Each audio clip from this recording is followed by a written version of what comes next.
Mercedes have entered the 2024 season with a brand new car, which is so far proving to be a huge step in the right direction.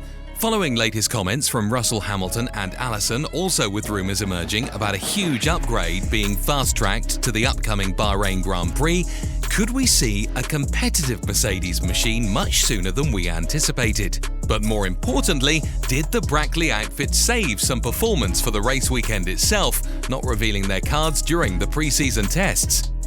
The Silver Arrows have revamped the entire philosophy of the car, making a conceptual overhaul with certain interesting upgrades.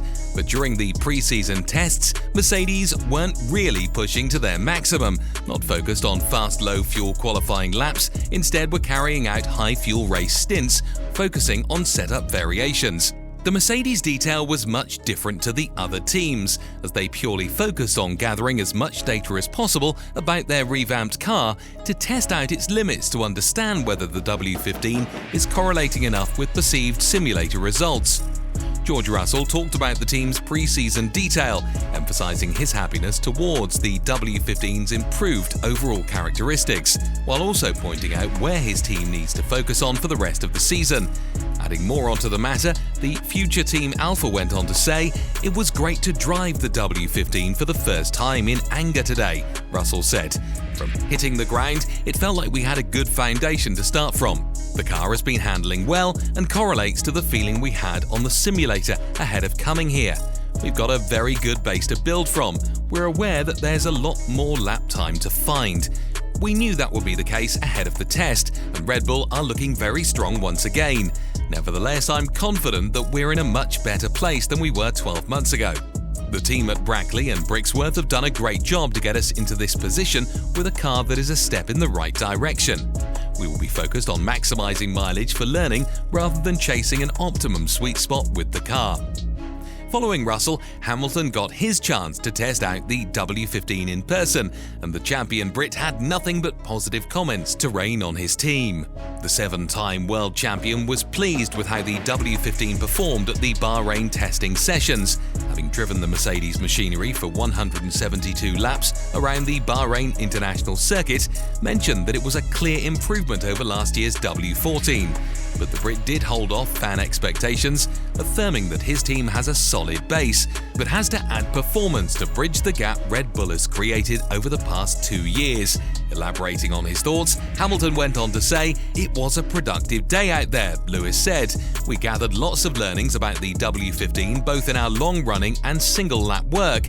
We've clearly made an improvement with this year's car, and it's much nicer to drive. I'm really grateful for all their hard work. We've still got progress to make, of course, but this is a good foundation for us to build on. Overall, it's been a really good test. I'm really proud of everyone trackside and those back at the factory." Mercedes' move, opting for a change of aerodynamic philosophy for the W15, was labelled as a chance of getting his team one step closer to Red Bull by Toto Wolff, and the early reviews by both the team's driver has been positive, confirming that the product of the new direction chosen by the Silver Arrows is a working one. Around the car's launch, the main focus of Mercedes was to have a car which is more benign, much more smoother, has a better ride quality, combined with elimination of the W14's spiteful rear end.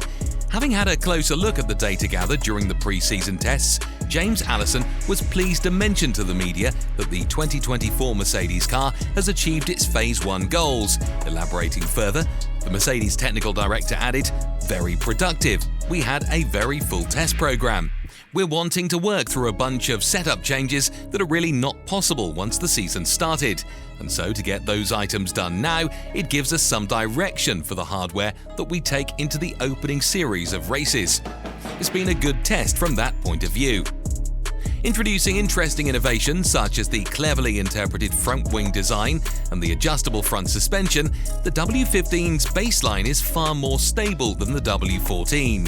But considering the 2024 Mercedes is a near-to-complete new car, it is obvious to still lack performance compared to the RB20.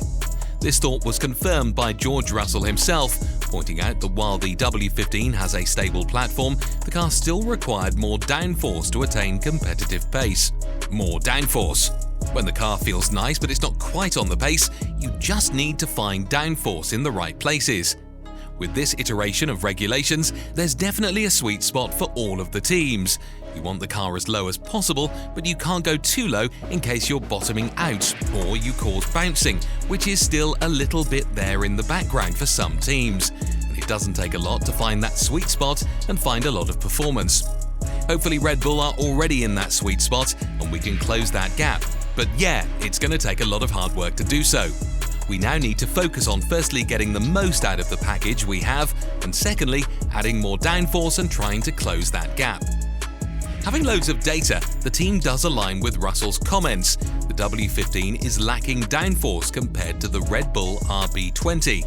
This is where the huge news comes in, as multiple unconfirmed sources have reported about Mercedes introducing its first upgrade package at the upcoming Bahrain Grand Prix.